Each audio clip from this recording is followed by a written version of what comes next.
All right, good morning, everyone. It's an incredible source to be able to be here with all of you today, to be able to learn together today, Baruch Hashem, continue a little bit in our journey on Sefer Tehillim. So what I'd like to be able to do this morning, and Emir Hashem, kind of continue through next week as well, is combine our learning of Sefer Tehillim together with Hanukkah. You know, we have the unique opportunity now.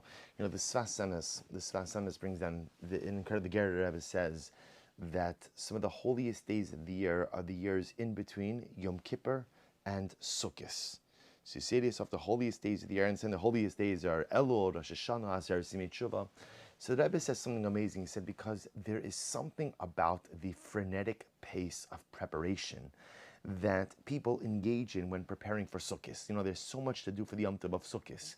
And the concept of hachana, the concept of preparing oneself, the concept of actively engaging in the preparatory activities to be ready for a spiritual event, sometimes as Vasema says, that preparation itself could be even holier than the actual event, which, if you think about it, is a really incredible idea, because often we assume preparation is like a necessary evil. But the truth is, we know this to be true even just from our day-to-day lives. I think that even if you think about in the realm of preparing for Shabbos, the act of preparing for Shabbos, if done in the right way, is such a sanctified experience. What I mean doing in the right way, I'm not giving a group of women any mussar about preparing for Shabbos. That's not my place. But what I mean is, like, if you're scrambling 15 minutes before Shabbos starts, you're right, that's not exactly the holiest of preparations. But assuming that a person begins their preparations benachos, a person begins their preparations in a state of real preparation. You know, I've mentioned this before. Rabbi Soloveitchik writes that one of the things he misses most from his childhood is Shomrei Erev Shabbos. He writes that he says, in America, he said there are plenty of Shomrei Shabbos, plenty of people who are Shomer Shabbos. They're observant, they keep Shabbos. But he says it's hard to find people who are Shomrei Erev Shabbos. People who keep Erev Shabbos, doesn't mean people who keep Erev Shabbos. And the Rav explains so beautifully that he remembers from his youth that once Thursday night would come, there was like an air, an atmosphere of holiness that would come, getting ready for Shabbos, preparing for the Shabbos Malchus of the Shabbos Queen. Preparation is powerful, and preparation is holy. And all of us know from life that any successful endeavor is fundamentally rooted in the amount of preparation you put in. If you prepare a lot for something, now again, it doesn't mean it always goes right, because a lot of times you could prepare for something and it still goes terribly wrong. But a lot of times in life, if you put in the requisite amount of preparation, the final product reflects that preparation. It's the same thing in the realm of spirituality, that if you prepare for spiritual events in the right way, the event itself has greater magnitude. The event itself has greater profundity and meaning. And I think a lot of times, the reason why perhaps sometimes we fail to find meaning in aspects of our Yiddishkeit is because we don't properly prepare. You know, like the Gemara says, Kala toreach be'erev Shabbos yochel b'Shabbos.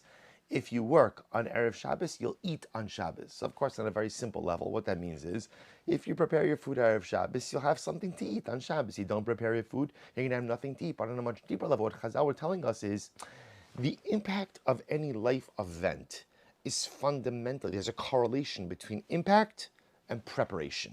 The more you prepare, the more impactful the event is. The less you prepare, then the less impactful. Outside the Gemara says, Chasidim Arishonim, the early pious ones, would meditate for an hour before davening. What an interesting idea. Meditate for an hour before davening. What time? Because the Chasidim Arishonim, the early pious ones, understood that if you want to have an impactful and meaningful prayer experience, you can't just roll out of bed and go daven. Person requires an element of preparation. And so the reason I'm giving you this introduction is because I think sometimes what ends up happening is that we kind of roll into Yom Tiv. And when we roll into Yom Tiv, we're there, it's Yom Tiv, Mazel Tov, Yom Tiv started. And then I'm wondering, like, okay, so what am I supposed to do? What am I supposed to feel? What's my avoda? Because a lot of times we prepare a lot of elements, just like we might prepare for Shabbos, I might prepare the food, but I didn't necessarily prepare my soul. So a lot of times for Yom Tiv also, I come into Yom Tiv, but I haven't really prepared myself for the advent of these sacred days. Chanukah, Emir Hashem, is only a day away. Come tomorrow night, Emir Hashem, we're going to stand before the menorah, and we're going to kindle the first of the 8 sacred lights. And so the truth is, what I'd like to try to do today is a little bit of preparation. What is the avoda of this Yom Tiv? What is the essence of Hanukkah? What is the deeper message of these sacred days? How do we properly prepare? Because the truth is, I don't want to show up at the menorah tomorrow night and say, okay, it's Hanukkah, now what? Right? So what's my avoda? What should I do? No. I want to show up at the menorah tomorrow night and I want to be prepared, knowing already what it is I have to accomplish over the next 8 days. So and amazingly enough, as Hashgacha would have you see, I felt very justified because I live with perpetual guilt. Part of that is just because I'm Jewish, but in general, like this is now our 8th class this semester, and we're still in Parak Aleph. And then I realized the hashgacha, because as you're going to see when we get to the end of the shiur, there's an incredible tie-in between Chanukah and this first chapter in Tehillim. But we're going to skip the Tehillim for just a moment now, and we're going to continue on source number 2. So source number 2 is the Gemara Masechah Shabbos. That is perhaps the most well-known Gemara. There's only really one Gemara. Not a lot of passages in the Talmud that deal with Chanukah. So here the Gemara number 2 deals with Chanukah. My Chanukah. So the Gemara asks a simple question. What is this Yom Tov of Chanukah? What is Chanukah? So the Gemara says, the Tanra Rabban and the rabbis taught, B'chaf he b'Kislev Yomi de Chanukah Tamni Inun. 25th of Kislev comes, Chanukah lasts for 8 days. Delola mispod bahon, we don't deliver eulogies on Chanukah. We don't fast on Chanukah. Why? When the Syrian Greeks came into the temple, they defiled all of the oil. Of course, we know historically they didn't just defile the oil; they defiled everything. They took every item of value out of the Beis Hamikdash, and ultimately went ahead and defiled all the leftover oil as well. Kishagavra malchus beis Chashmonai v'nitzchum badku v'lo matzu ela pach echad shel shemen shahayu munach b'chosamo shel kohen gadol. And you know the story. They defiled all of the oils when the Chashmonaim, the Maccabim, defeated the Syrian Greeks. They came in. They looked for oil to be able to light the menorah, and all they found was one untainted cruse of oil, one untainted small jug that was still intact with the seal of the high priest, the seal of the Kohen Gadol. That seal, of course, testified to its ritual purity. What happened? Of course, we know the story. There was only enough oil to go ahead and light the menorah for 1 day. A miracle occurred, and as a result, the Gemara says, ultimately, again, the menorah remained lit for 8 days. L'shana acheres, the next year, kavum va'asum yamim tovim b'halal voda. And the next year, the rabbis instituted a Yom Tov of halal, hodah, thanksgiving. So this is the story of Chanukah. Now, the truth is, in general, when it comes to Chanukah, there are 2 really fundamental parts of the story. There's 2 miracles, right? There's, of course, the military victory, the military miracle that HaKadosh Baruch Hu delivered the mightiest fighting force on the face of the earth into pretty much like a ragtag army, right? A small army of Jewish guerrilla fighters. That's what they were. That's what the Maccabim employed. They employed guerrilla warfare because they recognized that, a strategy of frontal engagement, right? Like armies used to march on each other. They were outnumbered. It was ridiculous. So they had to resort to guerrilla warfare. So there's the military victory, and there's also the victory of the oil. Now we know that on Chanukah, it's really the oil that takes center stage, right? It's really the oil that gets primary airtime. The military victory is mentioned, in Alanisim. So we recite it as part of davening, we recite it in benching. But the truth is, the military victory itself doesn't find any real expression in our observance of the Yom Tov. The observance of Chanukah is all about the miracle of the Pach Shemen, all about the miracle of the jug of oil. Now, this raises an interesting question, because if you take a look at number 2, the Mishnah in Pirkei Avos says, Asara nisim na'asu la'avosinu bebeis hamikdash. There were 10 miracles which occurred inside of the Beis Hamikdash. And the Gemara explains that we don't have to go through all of them. The Gemara says, for example, sacrificial meat never putrefied. There was never a fly in the slaughter chamber, right? The Kohen Gadol never became disqualified for the Avodah on Yom Kippur as a result of a seminal emission. The grain never extinguished the fire on the outer altar. The pillar of smoke, which rose up in a straight column, was never dispersed by the wind. They were always able to have the requisite barley for the Karban Omer, so on and so forth. All incredible. There were never any snakes and scorpions in Yerushalayim. And lastly, the Gemara says, another good one, when they would pile into the Beis Hamikdash, they would be piled in shoulder to shoulder. But when people wanted to prostrate themselves, suddenly there was room for everyone to prostrate. And the last miracle the Mishnah records is a person never said there's not enough room in Yerushalayim. There was always enough room for everyone. So 10 miracles. The truth is, this could be a 10-part series itself, this particular Mishnah, because each of these miracles are unique and special in their own way. But what I want to draw your attention to is as follows. There are no shortage of miracles which occurred inside of the Beis Hamikdash. Right? So at the end of the day, right, 10 miracles, these were constant miracles, but even aside from these miracles, there were many miracles in the Beis Hamikdash. So if you notice, by the way, how many holidays do we have, or how many forms of remembrance do we have so as to memorialize these miracles which occurred in the Beis Hamikdash? And the answer is none. None, right? Remember again, the Mishnah points out these are 10 miracles which were fixed miracles inside of the temple, not episodic miracles, not one-time miracles, but fixed, ongoing miracles inside of the Beis Hamikdash. And again, each of them dramatic and obviously miraculous in their own right. Yet, we don't commemorate these miracles. We don't celebrate these miracles. There's nothing in our observance to go ahead and remind ourselves of these miracles. We have a Mishnah in Pirkei Avos which tells us about them. We learn about them, we mention them, but we do not celebrate them. So why is it that when it comes to Hanukkah, we celebrate the miracle of a jug of oil which remained lit for 8 days? Should have only burned for one, it remained lit for 8. Let me ask you this. So just think about this just a moment. The miracle, right? One of the miracles that the Mishnah mentioned was they had an outer altar, right? Which was the large altar that was an outdoor altar that we used for animal sacrifice. So whenever they would burn anything on the altar, this is true on the indoor altar as well, a pillar of smoke would go up, and no matter how windy it was outside, the pillar of smoke always ascended in a straight column. Isn't that incredible? Isn't that miraculous? And again, remember that's observable to everyone. That means you saw that pillar of smoke. You were in Yerushalayim, you're outside of the confines of the Beis Hamikdash. You saw that pillar of smoke going straight up. You look at this list. You'll look at this list on your own. And number two, all of these incredible miracles. These are dramatic miracles. Yet we do not commemorate or celebrate any one of them. Yet, when it comes to Hanukkah, we have an 8-day celebration that is fully centered on a miracle of oil burning for 8 days. Now, don't get me wrong. The miracle of a little jug of oil burning for 8 days when it should have only burned for one is definitely miraculous. But as far as the Beis Hamikdash is concerned, it is by no means the only miracle. We had many miracles. Yet this is the miracle. The miracle of the cruse of oil is the miracle that Chazal chose to embed in Jewish practice for all eternity. We will always celebrate Hanukkah. So the question is, why? And to better state a little bit differently is, the fact that we celebrate this miracle of the jug of oil, when there are so many other miracles that we don't celebrate, tells us that there must be a deeper message.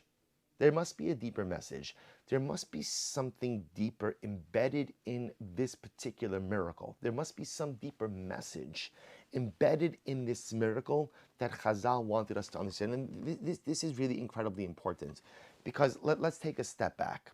You know, Emir Hashem, come tomorrow, we're going to light our menorah. So someone's going to ask you why you're lighting the menorah, and you're going to say to yourself, and you're going to answer because, again, God performed the miracle. A little jug of oil went ahead and burned for 8 days. And the obvious follow-up question to that is, who cares?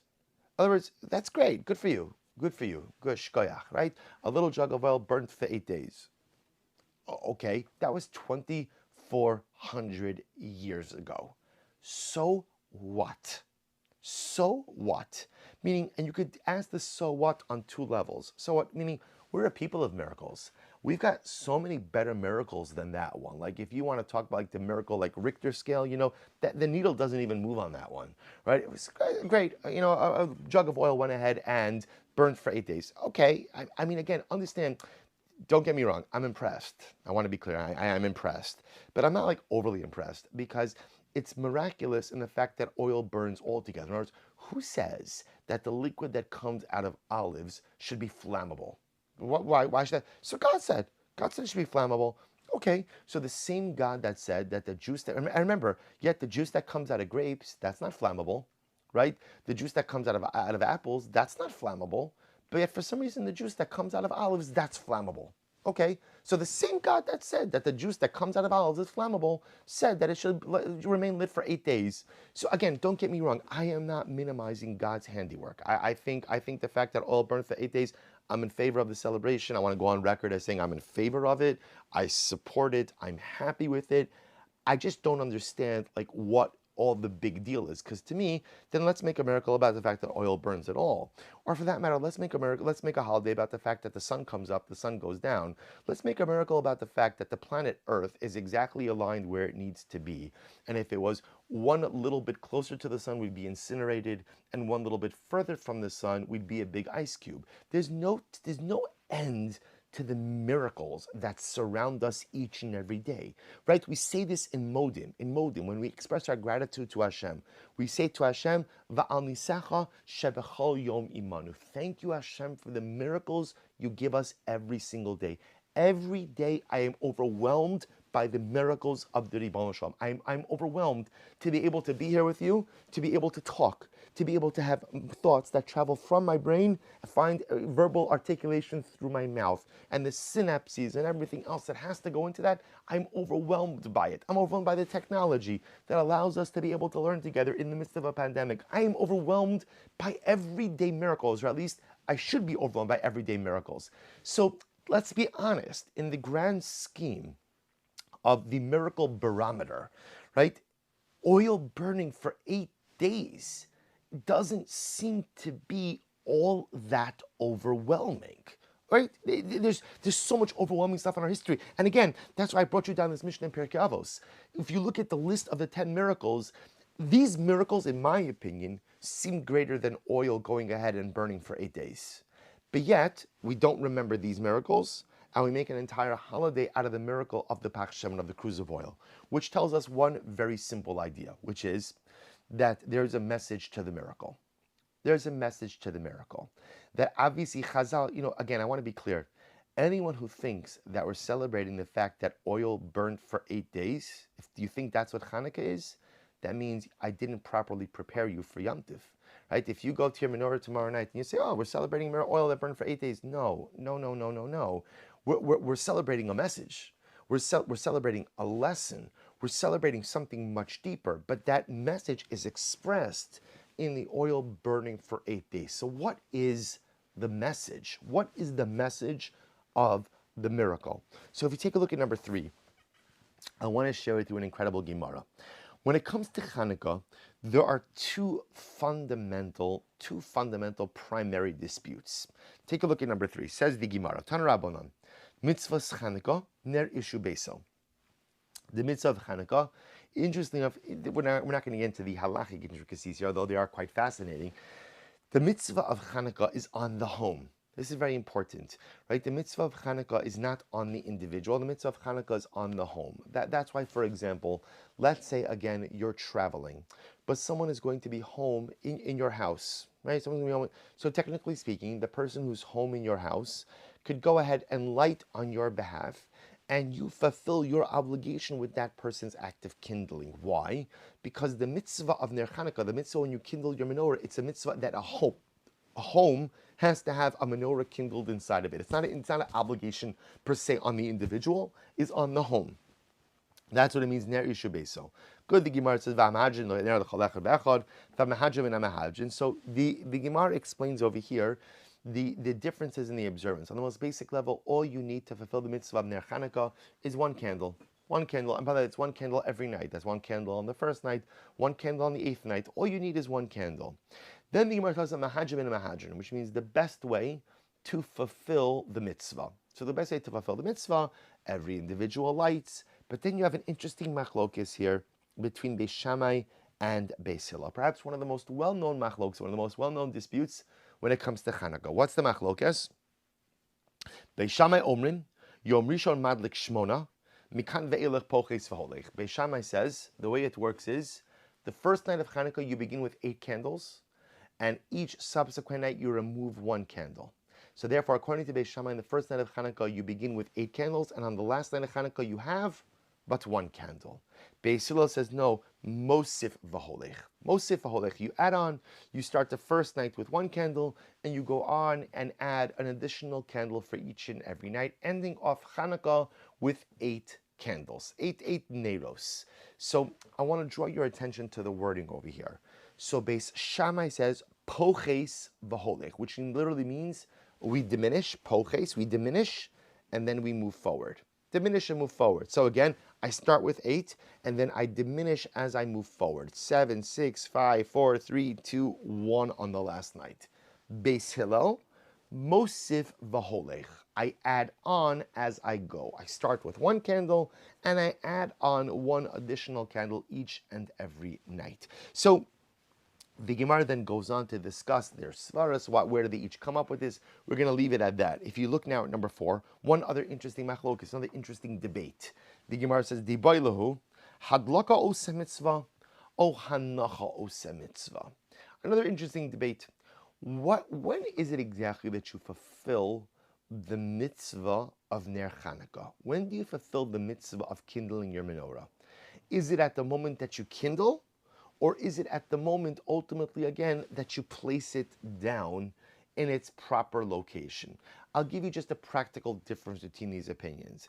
Let's say I go ahead, right? We know that the halacha is you're supposed to light your menorah in a place where people could see it. So let's say I go ahead and I light my menorah in my basement. No windows, I light it in my basement. And then I bring it up to my living room window, which faces the street. Have I fulfilled my mitzvah or not? Well, according to the opinion that says kindling, hadlaka ose mitzvah, no, you have to light your menorah in the place where it's supposed to be stationed. And if you lit it in your basement and then brought it upstairs, you have not fulfilled the mitzvah. The opinion that says hanacha ose mitzvah, it's the placement that makes the mitzvah. As long as you ultimately place it in the right location, you are good to go. So these are 2 of perhaps the most well-known disputes when it comes to Hanukkah. Again, let's just review quickly. So the first machlokes is the dispute between Beis Shammai and Beis Hillel. Beis Shammai saying poches v'holech, we diminish as we go. We begin ultimately again with 8, work our way down to 1 candle. Begin the first night with 8 candles, last night 1 candle. Beis Hillel, mosif v'holech. Ultimately again, I add on as I go. I start with 1, and I add on an additional candle to the last night. Ultimately, again, I have 8 candles. Good, interesting. Now, before we go on, just something very important. I mentioned this before in the past, but I feel compelled to mention it again. Halacha, Jewish law, we often look at as a series of do's and don'ts, which is true. But what we forget is that halacha is also the way, Jewish law is also the way that the rabbis teach us morality, ethics, and personalistic development. Halacha is not just a series of do's and don'ts, it's also a system of personalistic development, which means that embedded in every halacha is also a hashkafa. Embedded in every halacha is also an outlook on life. So I'm going to show you something amazing. How 2 dramatic halachic debates also have dramatic hashkafic or life outlook ramifications as well. If you take a look at number 5 on your sheet, so this is quoted to you from the Sefer of Mesilos, Ba'orach Hasilos. So he writes over here as follows. Really an incredible outlook. This what I'm sharing with you is a little bit of a compilation from the Toldos Yitzchak, the Yismach Yisrael, a number of the great Hasidic works that are kind of combined into one comprehensive approach. So take a look at this. What I think is just a spectacularly incredible idea. Look at source number 5, paragraph Aleph. We're not going to read all of this inside, but just to give you a little bit of a flavor. It says, Bazed nechliko gamkin Beis Shammai Beis Hillel.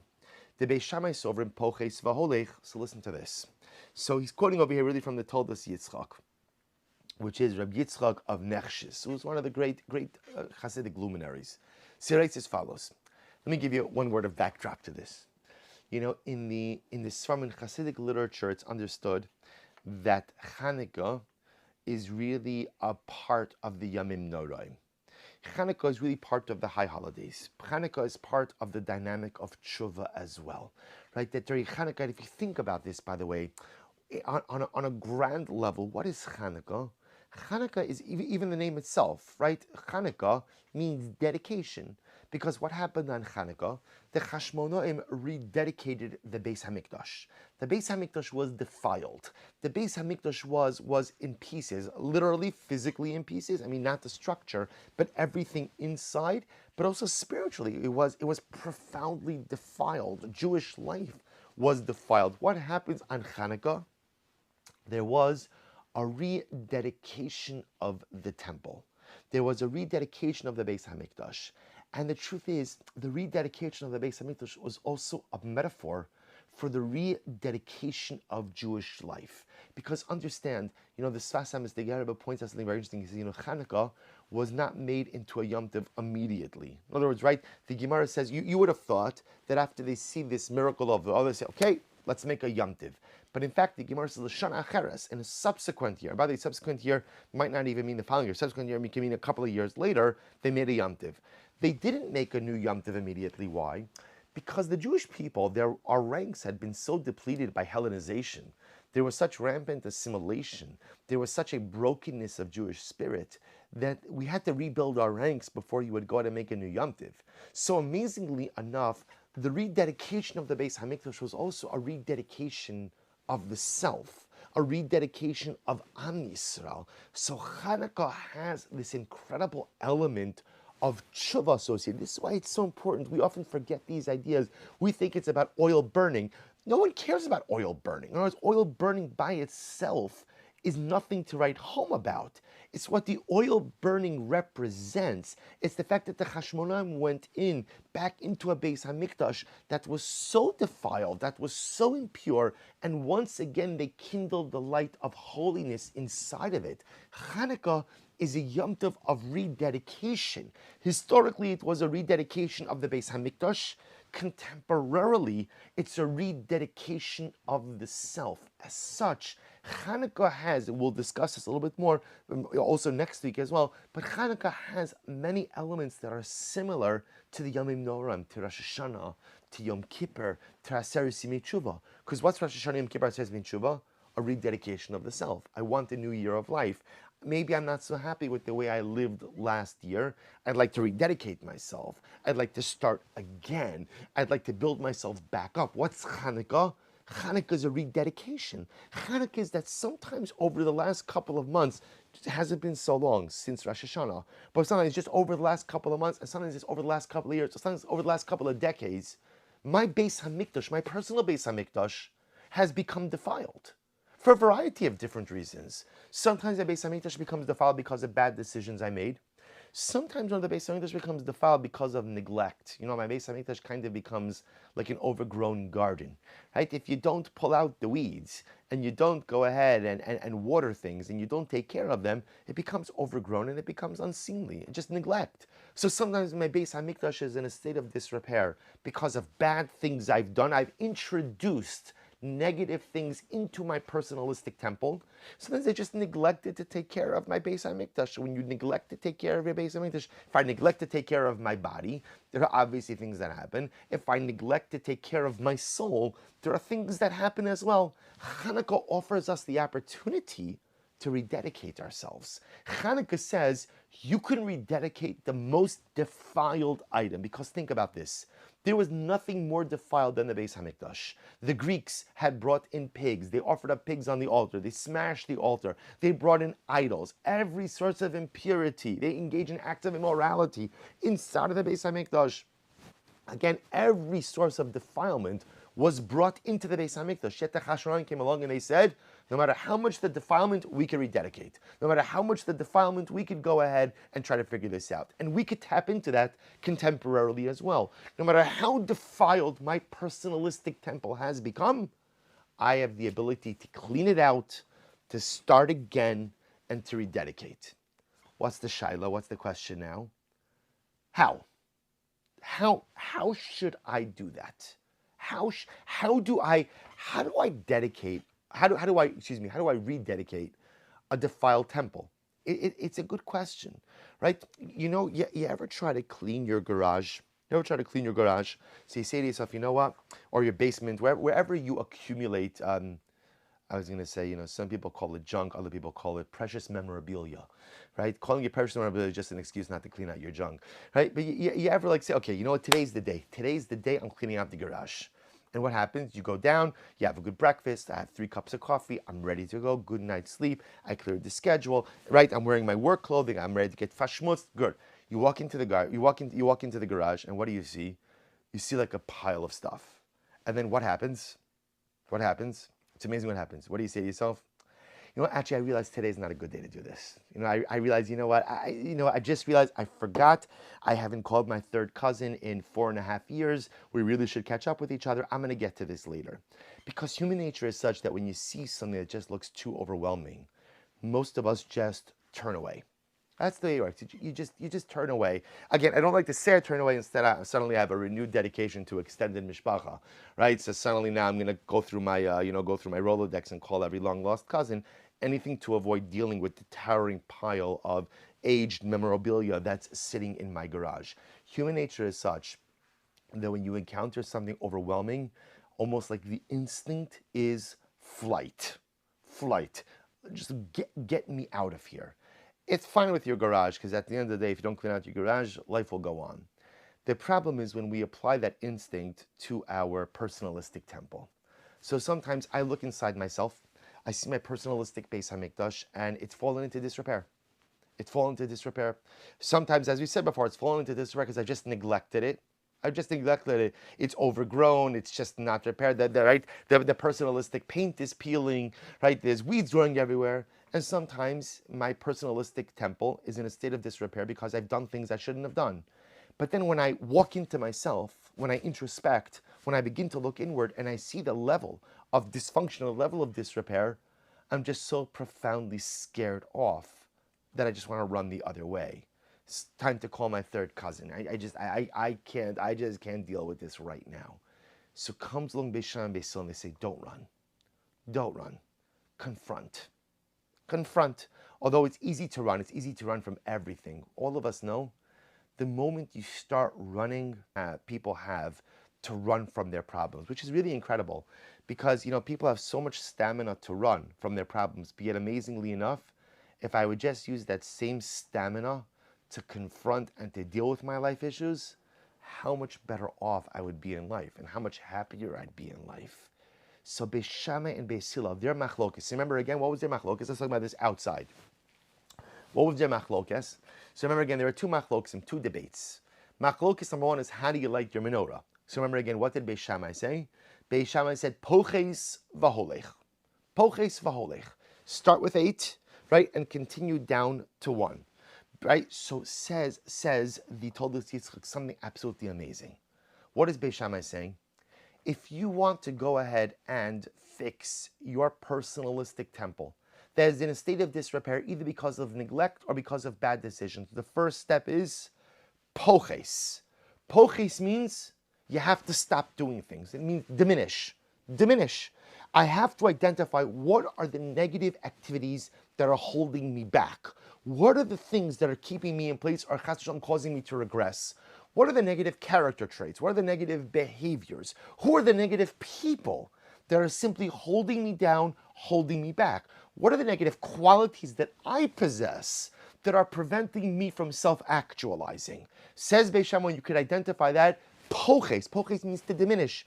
You have to take those things away. You have to remove those things from your life. And if you remove those things, then what? What's the next word? Holech. Then you could move on. Remember that phrase, poches v'holech. So remember again, this is why I tell you, this is why I mentioned to you before. Halacha always has such incredible hashkafa on a halachic level. Beis Shammai is saying, poches, take away the things which are holding you back. And if you take away the things which are holding you back, then what? You could move forward in life. Not a problem. You can move forward. Identify the things that are holding you back inside of you, internally, externally. Volech. Beis Hillel says, listen to this. Beis Hillel comes along and says that what? Mosif v'holech. What does Mosif v'holech mean? So Beis Hillel will say something absolutely amazing. Beis Hillel will say, you know what? Sometimes if you force a person to identify the things that are holding them back, I'm not going to get any real life traction. Why? Because think about this in just a moment. I look at what's holding me back, and I know what's holding me back in life. I know what it is. There are things that I do that I shouldn't be doing, but I really enjoy doing them. I really enjoy doing them. Maybe they're wrong, or maybe they're not so wrong. They're just not right for me. Same way, I know that there are people holding me back in life. I know it, but I like them. Or maybe sometimes they're even related to me, and maybe sometimes they're even closely related to me. I know they're not good for me. I know they're not good for me. I know their mere presence in my life is fundamentally and profoundly toxic. I love them, but I know that the best thing for me would really be to have nothing to do with them. But I can't change that right now. It is what it is. So it says, Beisol, sometimes in life, if you force a person to be poches, to take away the things that are holding them back, a person will say, you know what, I can't do it. I just can't do that right now. It doesn't work for me. And what ends up happening? A person totally abandons any process of growth. So instead says Beis Hillel, I have a better idea. Mosif v'holech. Find a way to grow. Identify one area of growth for yourself over the days of Hanukkah. This to work on as a human being, as a Jew, as a person. What do you want to work on over this course of Hanukkah? Mosif. Add light to your life. Add holiness to your life. Add goodness to your life. Decide what you want to add, because Beis Hillel says sometimes it's too difficult and overwhelming to start taking stuff away. I know what I have to take away. I know what's holding me back, but for a variety of reasons, I just can't offload it now. Sometimes good reasons, sometimes not good reasons. I can't offload it. So therefore, it says Beis Hillel, okay, calm down. Mosif v'holech. How can you grow? How can you grow?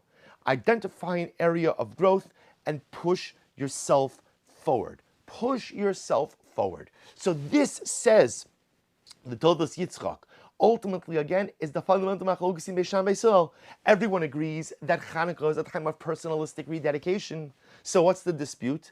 The dispute is, how do you tap into the power of personalistic rededication? How do I clean out, clean up, and grow my personal temple?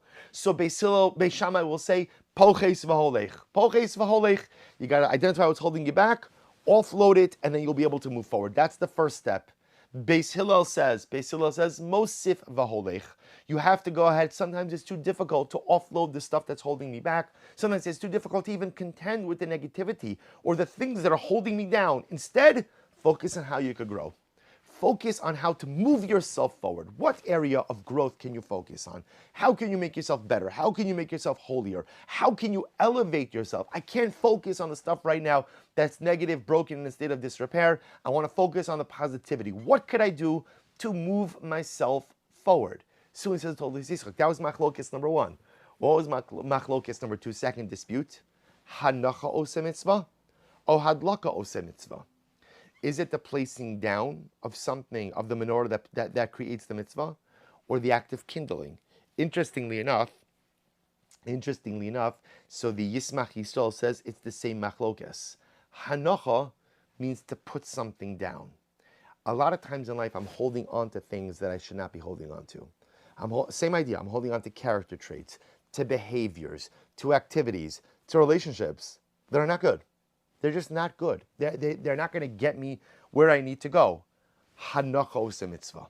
Sometimes life you have to be courageous enough to figure out what you need to put down in order to be able to move yourself forward. Whereas Beis Hillel's second opinion will say no. Hadlaka ose mitzvah.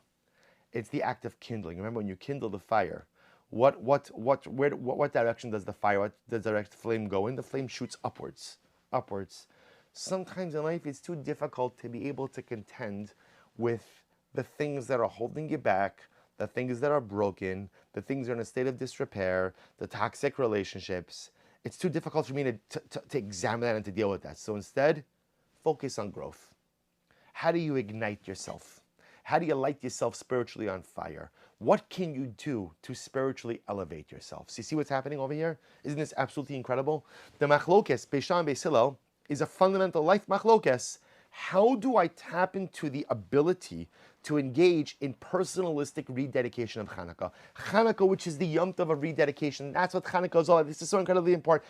Hanukkah is not about oil burning for 8 days.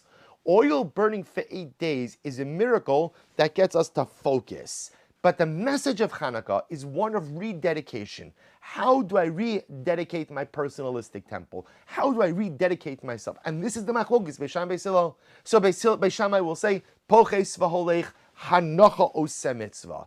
Life is all about going ahead and identify the things that are holding you back and placing them down and offloading them. Because if you don't identify and offload the things that are holding you back, you get very little traction in life.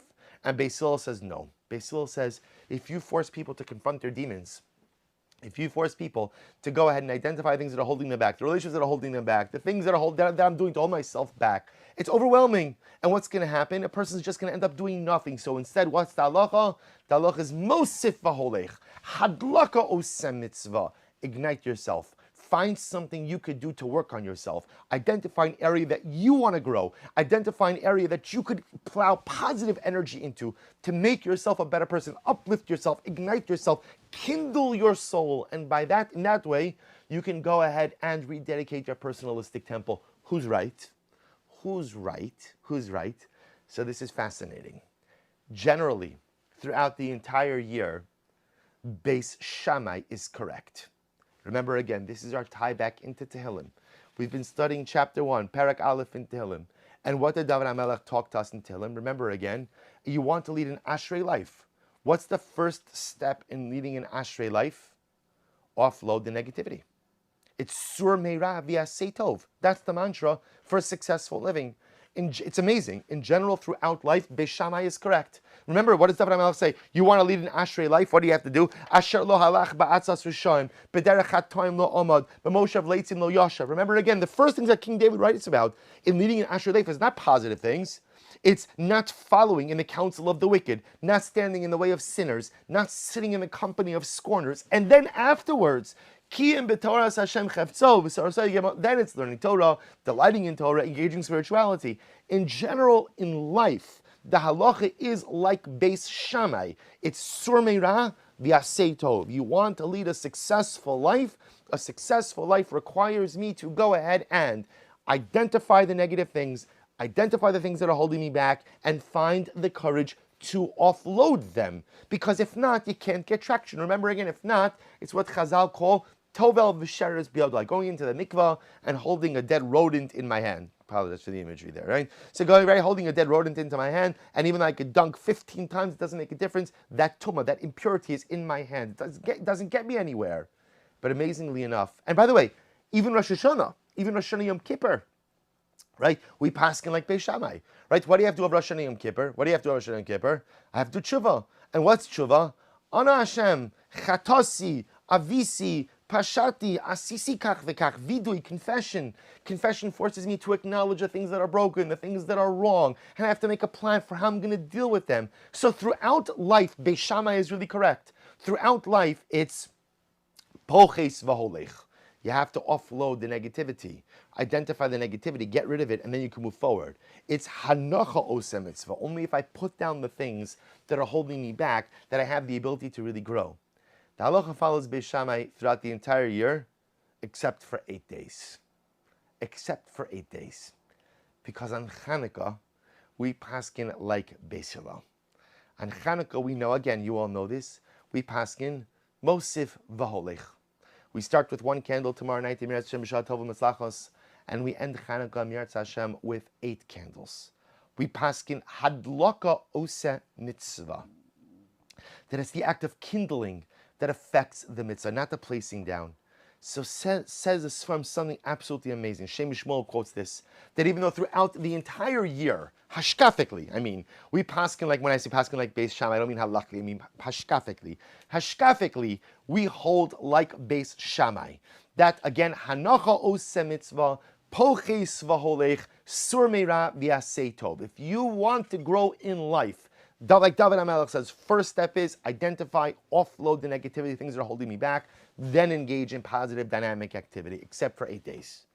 On the 8 days of Hanukkah, we paskin like Beis Hillel, that the beauty of Hanukkah is personalistic rededication without the need to make the feared entry into the overrun garage, right?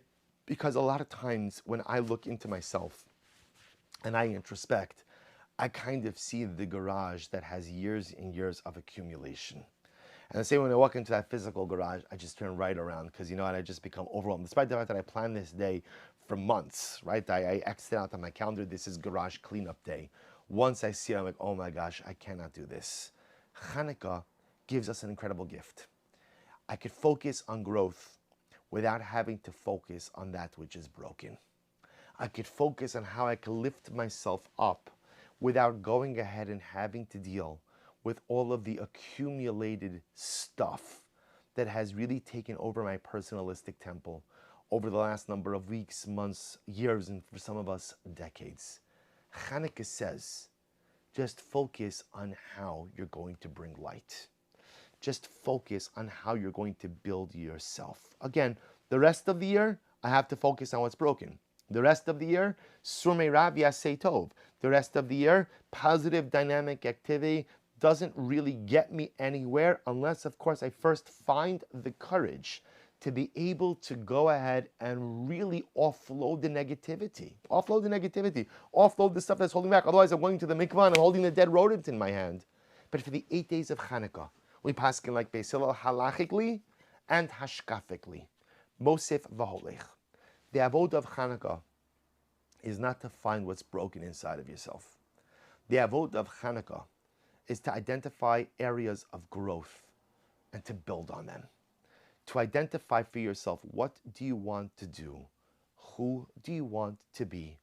And how do you want to grow?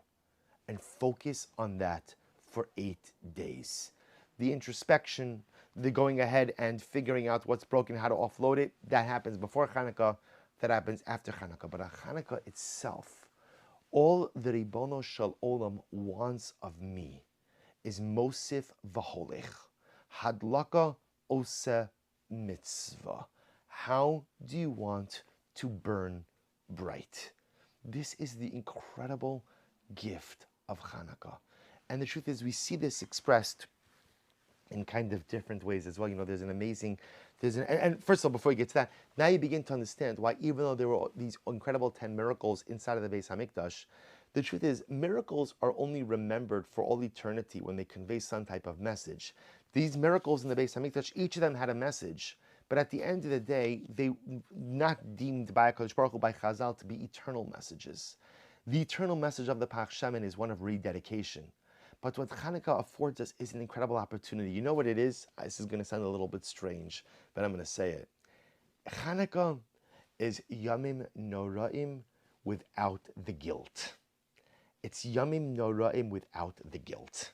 Because the truth is, for many of us, Yamim Noraim is really difficult. Rosh Hashanah is really difficult. And as much as I want to be optimistic, and I am optimistic, I'm an eternal optimist, I'm confident that Baruch Hu is going to give me another year of life, but there's guilt. Guilt is part of the dynamic. That's what it is. It is part of tshuva is a feeling of guilt. Varnichamti uboshti b'masai. I'm embarrassed of what I've done. There's an element of guilt. Hanukkah is tshuva without the guilt. It's closeness without the guilt. Hanukkah does not require me to look at what's broken. Hanukkah requires me to have singular focus on how do I want to grow. What do you want to do? How do you want to grow? What light are you going to generate for yourself over the course of the next 8 days? And this becomes our dramatic avoda over these days. So it's amazing. So as much as David HaMelech outlined for us in Kapitel Aleph, a plan for Ashrei Ish, that plan works for every single day except 8 days out of the year. 8 days out of the year, Chanukah, David HaMelech's model is suspended, and instead we adopt the model of Beis Hillel. Mosif v'hodlech, hadlaka ose mitzvah, in reality becomes an asei tov and sur meira model. And I would just suggest that in our preparation for Chanukah, this is what we really have to give significant amount of thought to. How do I want to grow over these 8 days? How do I want to grow? Because you know what ends up happening over Hanukkah is, the first night there's an excitement, and of course this year also it's Erev Shabbos, Thursday night, it's so exciting. Erev Shabbos, Hanukkah, then I go into Shabbos, Hanukkah, Sunday. But as Hanukkah wears on, like most things in life that kind of go on for prolonged times, it loses a little bit of its luster and it just becomes another thing that we do. But we have a golden opportunity during these days to rededicate our personalistic temple, to rededicate our personal Beis Hamikdash. But what it requires is a plan. Like every successful endeavor in life, you need a plan. People who live life by the seat of their pants often do not get very far. But people who plan, people who think ahead, people who make a plan in life could accomplish an inordinate amount of incredible and beautiful life accomplishments. But you need a plan. So our avoda over today, tomorrow, which is Erev Hanukkah, is to work on a plan. What's my Hanukkah plan to burn bright? What's my Hanukkah plan to affect positive change in myself? What's my Hanukkah plan to rededicate my personalistic temple? This is the gift. Understand, Hanukkah is a gift. It's interesting, the notion of Hanukkah gifts, Hanukkah presents. So it's just, as an aside, it happens to be an interesting thing. Obviously, there's no question that some of Hanukkah gifts is certainly a carryover from Christian practice, Christmas gifts and things of the sort. The Hanukkah gelt is certainly something, right? Giving money on Hanukkah is certainly something that is very much a part, ultimately, of Jewish tradition. It's a different story. But I've often felt like whenever you see something so embedded in Jewish practice, it's got to come from somewhere. So Hanukkah gifts, first of all, again, I would tell you that, some people like to say, oh, we don't give Hanukkah gifts, as if it's like a statement of frumkeit not to give Hanukkah gifts. So first of all, you should always give presents to people who you love. It's always great. There's nothing better in this world than giving a present to someone. So you don't want to call it a Hanukkah gift, you want to call it a Thursday night gift. Call it an Erev Shabbos gift, call it a Sunday gift, an opportunity, or call it an I love you gift, call it I was thinking about you gift. You don't have to call whatever you want. But the notion of giving things to people who we love as just a physical sign of demonstrative of our affection, our feeling towards them, is great. Because all of us know if you're on the receiving end of that, there's no one who doesn't love receiving a present. It's nothing to do with the dollar value of it, but just someone's thinking about me. That's so incredible and it's so wonderful. That's so beautiful. But I've often thought like this, that perhaps the notion of presence of Hanukkah comes from the fact that Hanukkah in and of itself is the greatest present that the Ribono Shel Olam gave to us. Hanukkah is a present. Hanukkah is a gift. The gift of Hanukkah is the gift of personalistic rededication. It's HaKadosh Baruch Hu saying to me, I don't care how overgrown and overrun and dilapidated your personal temple is, clean it up. Clean it up. And by the way, you don't even have to do any of the heart-wrenching or gut-wrenching stuff like identifying what's broken, what's this, what's that, what's in disrepair. Just bring light. Just kindle your inner menorah. Just kindle your inner menorah. What a gift. What a gift. The gift of personalistic rededication. The gift that says that no matter how dilapidated my personalistic temple has become, I have the ability to recreate and rededicate it. And I don't have to do the difficult, guilt-evoking things that are associated with Yamim Noraim. Instead, all I have to do is positive, dynamic, luminescent spiritual activity. That's Chanukah. Ein gift gedola mizo. Ein matana gedola mizo. There is no greater gift in the world than the gift of Chanukah that HaKadosh Baruch Hu has given to us. But again, it requires a plan. It requires a plan. How are you going to tap into this gift? Because like any gift, somebody gives you a gift. Like when you get a gift, there's always like this, you at least I think you always like this tension. Like the person gave you a gift. Do you open it now? Do you open it later? Right? I don't want to look like a chazer tearing through that stuff to go through and go see it. But yet if I just say, oh, thank you, and I don't open it and I put it on the side, person might be disappointed. I wanted you to open it. I wanted you to see it. So, at some point in time, you have to open the gift. If you leave the gift on the table, the wrapping is beautiful, the bow is beautiful, the ribbon is beautiful, but the gift is meaningless if it remains contained inside the packaging. It's no different than Hanukkah. Hanukkah is the most incredible gift, but it's only meaningful if you rip open the packaging. And by the way, the Ribono Shel Olam doesn't want you to wait until the guests leave to tear into the packaging and open it up. Tomorrow night, when we kindle that first Ner of Hanukkah, we receive from the Ribono Shel Olam the great gift of rededication. And he wants me to tear it open right then and there. He doesn't want me to wait for 8 days until the company's left, and then when no one's looking, I'll tear through the packaging. No, tear like a little kid, just like a little kid. The best thing is to watch children open presents, especially little children. What happens, you spent all that time packaging it up, and the bow is tied so nicely. And again, the gift paper, it even has their initials, it has baby pictures of them, it has all this kind of stuff. Mamishita is color coordinated with the drapery and the outfits and the this, that. It's incredible. And what happens? That little kid gets in there, he's drooling all over it, tearing it all over the place. It's in a million different pieces scattered all over, and they just can't wait to get to the thing. And the truth is, I have to be like that kid with Hanukkah. Tomorrow night, HaKadosh Baruch Hu gives me a most incredible present, the gift of personalistic rededication. And I'm going to tear that paper to shreds.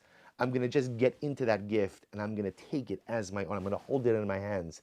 I'm going to say, Ribono Shel Olam, thank you so very much, because yes, my inner Beis HaMikdash is in a significant state of disrepair, but I'm just going to light my inner menorah. I'm going to bring someone, I'm going to do something great.